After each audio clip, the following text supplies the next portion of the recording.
하둘셋. 안녕하십니까. 사마에랄입니다. 김성동 교수님자 제5판 형법총론 제2회독 707페이지 제3부 죄수론과 경험론 시작하겠습니다.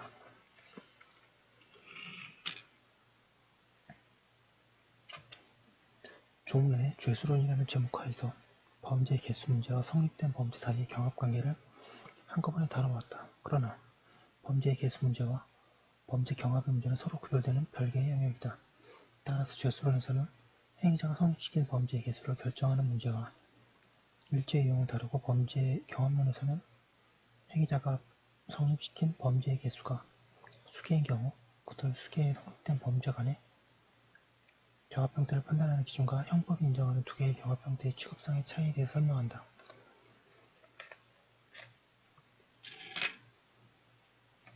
(709페이지) 제1장 죄수론 제1절 죄수 결정의 기준 로마자 1번 죄수 문제에 의의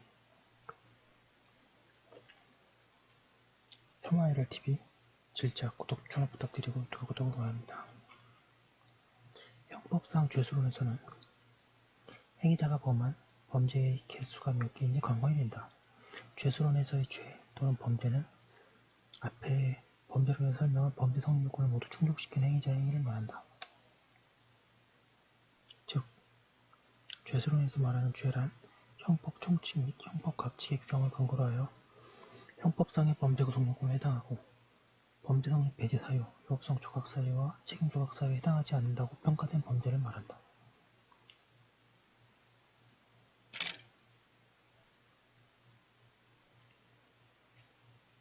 (2번에) 공범론과 죄수론의 과제 간의 구별 가담 형태론 광의 공범론이 2인 이상의 자가 한 개의 범죄에 가담한 경우를 문제로 삼는 반면에 죄수론에서는 한 사람의 행위자가 범한 범죄의 개수가 몇 개인지가 문제된다.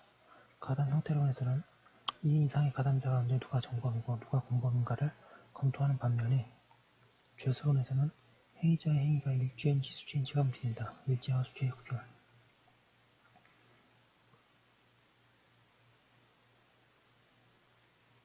로마자 2번의 죄수 결정의 기준 죄수론에서의 과제는 행위자의 행위가 수개의 범죄의 성립 요건을 충족시킨 경우 수재와 단 하나의 범죄 성립 요건만을 충족시킨 경우 일죄를 가려내는 일이다. 행위자가 몇 개의 죄를 범하였는가를 판단하는 일은 다양한 경우에 문제될 수 있다. 예컨대 절도범이 타인의 집에 침입하여 그 집 방 안에서 재물을 절취하고 다시 그 집에 새들어 사는 자의 방에 침입하여 재물을 절취하려다가 이수에 붙였다면 한 개의 절도죄만 성립하는지 아니면 절도죄와 절도미수죄가 모두 성립하는지 혹은 약 두 개의 710페이지 월동안 동일한 피해자로부터 7회에 걸쳐 취직교재비 명목으로 금원을 편취한 경우에 한 개의 사기죄인지 아닌지 7개의 사기죄인지가 문제될 수 있다. 그러나 형법은 성립한 범죄의 개수를 정하는 기준이 무엇인지에 관하여 아무런 규정을 두고 있지 않고 이를 해석에 맡겨놓고 있다.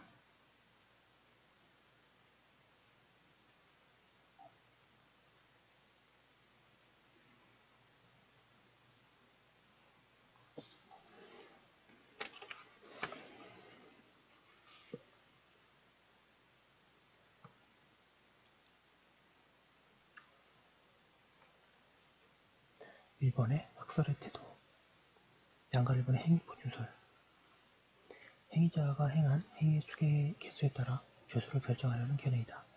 이에 의하면 행위가 한 개이면 일죄이고 행위가 여러 개이면 수죄라고 한다.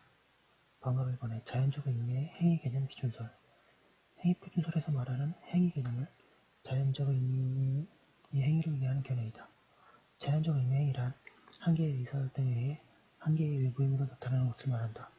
그러나 이 견해에 대해서는 폭행 또는 협박을 하여 재물을 강취하는 강도죄와 같이 결합범이나 강금죄와 같은 계속범은 수개의 행위가 있는 경우이므로 수죄로 보게 되는 문제가 있다는 비판이 있다. 우리나라에서 행위표준설을 주장하는 견해 가운데 이와 같은 자연적 의미의 행위 개념들을 주장하는 견해는 없다.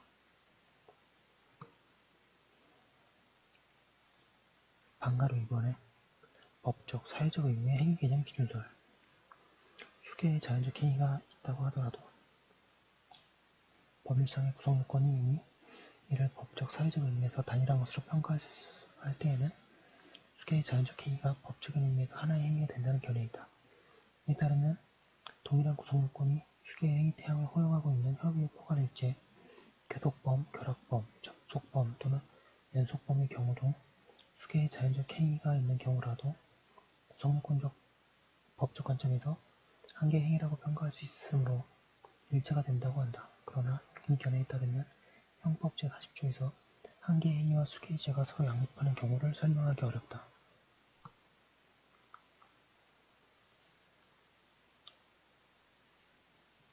양갑 2번의 의사표준설.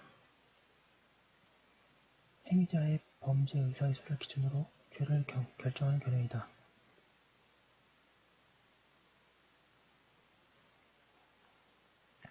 이에 의하면 상상적 경합이나 연속범 등도 의사의 단일성이 인정되면 일체가 된다고 한다.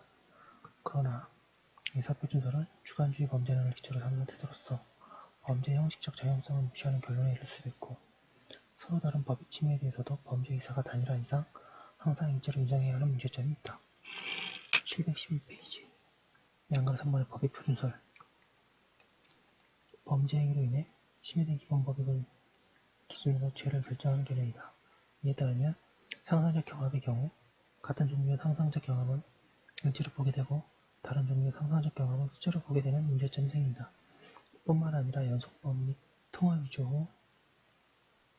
위조 통화를 행사한 경우와 같이 동일한 법익을 수개의 행위로 침해하는 경우에 항상 일제로 취급해야 하는 문제점이 있다. 양가로 4번의 구성요건 표준설. 행위자의 행위가 법률상의 구성요건을 충족시키는 것을 기준으로 해서 죄수를 결정해야 한다는 견해이다. 이에 의하면 구성요건을 1에 충족하면 1죄이고 구성요건을 수에 충족하면 수죄가 된다. 그러나 이 견해에 대해서도 수개의 행위가 반복하여 동일한 구성요건에 해당할 경우에 일죄인가 수죄인가를 판단하기가 어려울 뿐만 아니라 구체적인 적용에 있어서 구성요건에 충족했을를 어떻게 판단할 것인지가 명백하지 않다는 비판이 제기되고 있다. 양가로 5번의 총합설. 의사, 행위, 결과, 법익 침해 및 구성요건의 충족했을 등을 종합적으로 고려하여 구체적인 경우에 한목적으로 죄수를 결정해야 한다는 견해이다. 이에 의하면 결합법, 상습범의 경우는 구성요건을 표준으로, 연속범의 경우에는 행위의 연속성을 기준으로, 상상적 경합의 경우에는 그 결과를 기준으로 삼아야 하고 살인죄, 상해죄의 경우에는 피해법익을 기준으로, 유증죄의 경우에는 행위의 기회를 기준으로 범죄의 개수를 결정해야 한다고 한다. 2번 판례의 태도. 대법원은 원칙적으로 구성요건 충족 횟수를 기준으로 하여 죄수를 판단하는 태도를 취하고 있다. 예전에 암기할 때는 행정공감, 법판, 의연 이렇게 외웠거든요. 행위표준설은 정조에 관한 죄, 간통죄, 공갈죄, 간통죄, 그 다음에 법판, 판례는 법익표준설이고 의연, 의사표준설은 연속범 이렇게 외우고 했었습니다. 근데 뭐 지금은 유치하지만 이렇게 외우는 게 좋은 것 같습니다.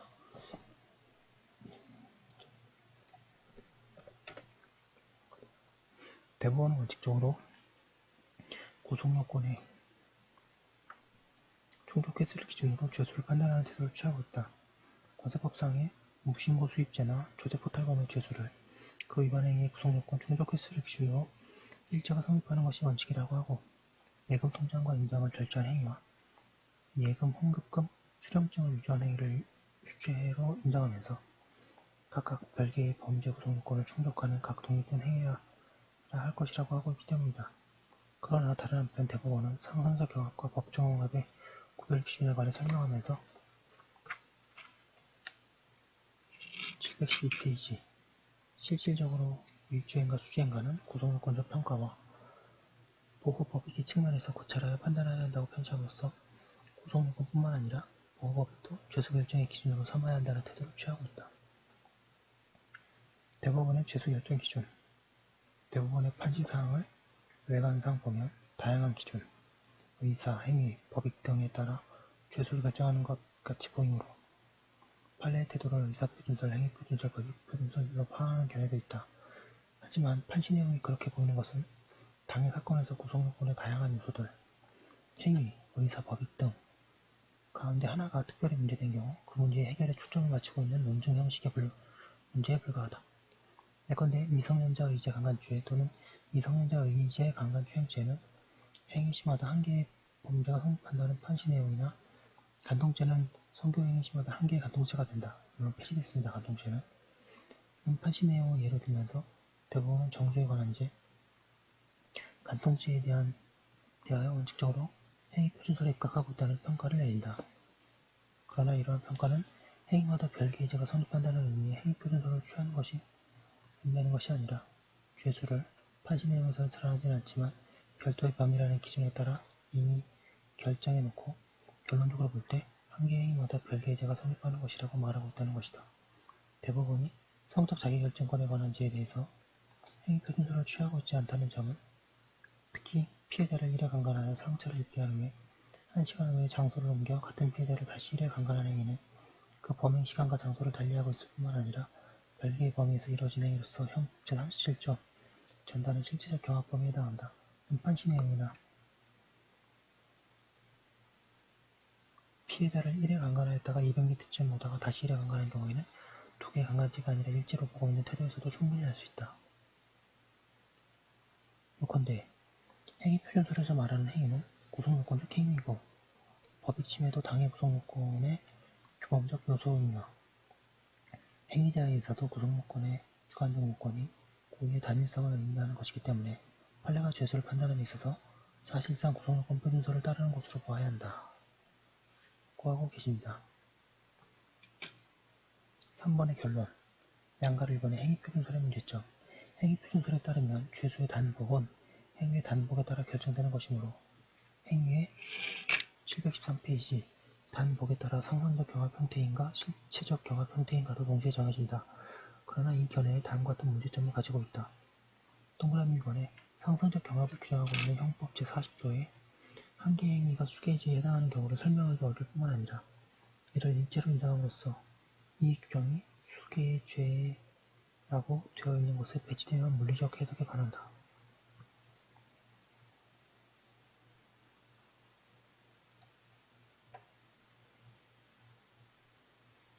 동그라미 2번에 법 적용학의 사례에 대해 형법적인 평가를 분명하게 하지 못한다.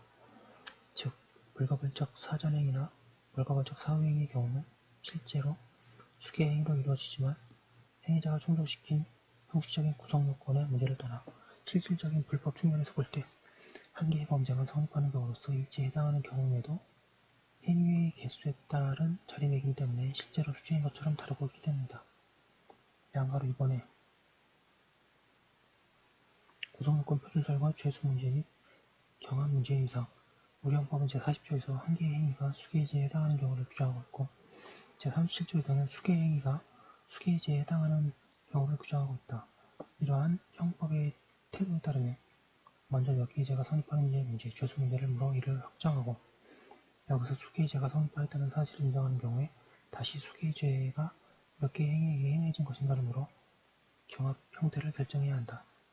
다시 말해 행위의 단복을 논하기 전에 먼저 범죄의 개수를 묻는 방법인 현행형법의 태도가 조화될 수 있다. 따라서 죄수 결정도 행위표준설이 아니라 구성요건 표준설에 따르는 것이 바람직하다. 이에 따르면 죄수 문제와 경합 문제는 다음과 같은 구조 속에서 판단될 수 있다.